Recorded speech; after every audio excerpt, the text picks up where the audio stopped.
I finally was able to heal, put it past me, and now, for the past 5 years or so, I'm able to go months at a time without thinking about it. I had a closed adoption. I made it clear to the adoptive parents I wanted absolutely no contact whatsoever, and I never held the baby. I gave away something I do not regret to this day. I've avoided ever having social media partially to avoid being found. In the beginning of September, I received a phone call from a private investigator letting me know my biological daughter wanted to meet me and had hired him to track me down. I immediately made it clear I have no interest in contacting my biological daughter and to please leave me alone. By the end of November, I had received multiple phone calls and letters from my biological daughter begging me to meet her. I wrote her a letter in return telling her I'm happy she's had a great life, but that I have no interest in contact. I made it clear I will not stop her at all from reaching out to extended family. I won't be mad if she outs me as her biological mother and pursues a relationship with my relatives. She did reach out to my brother, who immediately blocked her on Facebook. I would prefer she didn't, but I don't think it's my place to keep her from doing so. On Tuesday, she showed up at my front door while I was at work. My husband answered and immediately told her to please leave or he would have to call the police. I don't know what to do.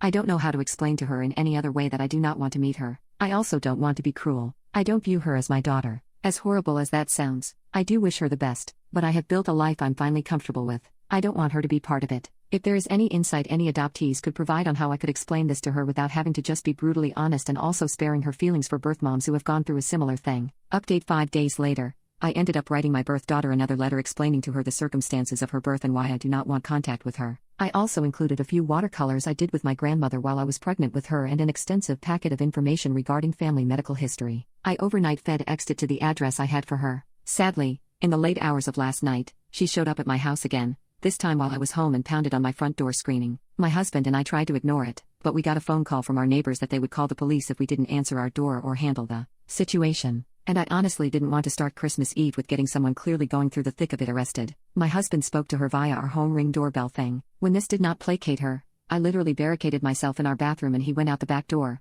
locking it and then around the front to speak to her. I could hear him screaming at her. Unpleasant, but apparently effective because she finally left. This morning, I received a phone call from her adoptive parents apologizing to me that they never fully disclosed how she was conceived and that they helped fund the private investigator, which is how she found me, hoping it would lead to a more happy reunion. What they did tell me they told her was that she was the result of SA. What they lied to her about was that it was my parents who made me give her away and that I always loved her, chose life and wanted to keep her. If I had been older, those were all lies. And it seems she received a similar, very religious upbringing that I did. I ended up agreeing to speak with her on the phone facilitated by her birth parents. If she understood that now she has to leave me alone or I will pursue legal advice and will not hesitate to call the police if she were to ever come to my home ever again. I was very blunt with her because I felt that she's already been lied to 100 times. It probably would have been better to do the conversation through a therapist, but honestly, I'm just happy it's over. She asked me if I loved her as her daughter the way I love the children I'm pregnant with.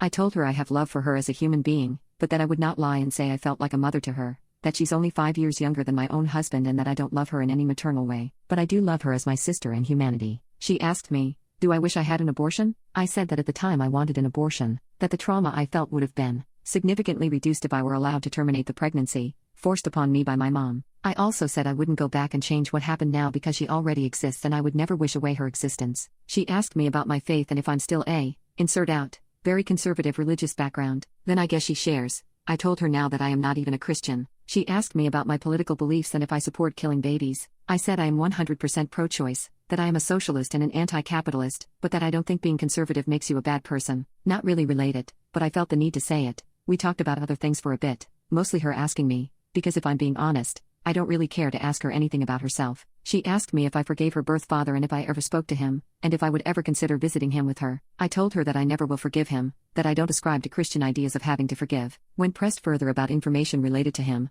I told her to ask my parents for any further information and take the time to read the second letter I wrote her. I provided her mother with contact information for my own parents. I'm hoping to close this chapter of my life. I can't imagine speaking with me gave her much peace, but I hope she's satisfied. My husband and I are now considering moving so that she can't find us again. I don't feel any better having spoken with her. If anything, I'm reassured about choosing never to see her in person. She seems like a broken person and I hope she finds her own healing, but I do not want her as part of my life. She seems like the kind of person I wouldn't get along with and would never respect boundaries. I get that she has so much trauma of her own and I hope she is able to leave the religious community she belongs to unless she's happy there. I don't feel guilty that her life wasn't everything it could have been. I do feel sympathy that she obviously has been raised in a similar toxic religious household. I'm glad this is over. I've disconnected my landline and I'm changing my cell phone number. I'm going to restart therapy at the beginning of next year, and if she ever shows up in my home again, I will be calling the police. Edit. For the people asking, her biological father spent 16 years in prison. He SA'd 6 members of my family in 1 year,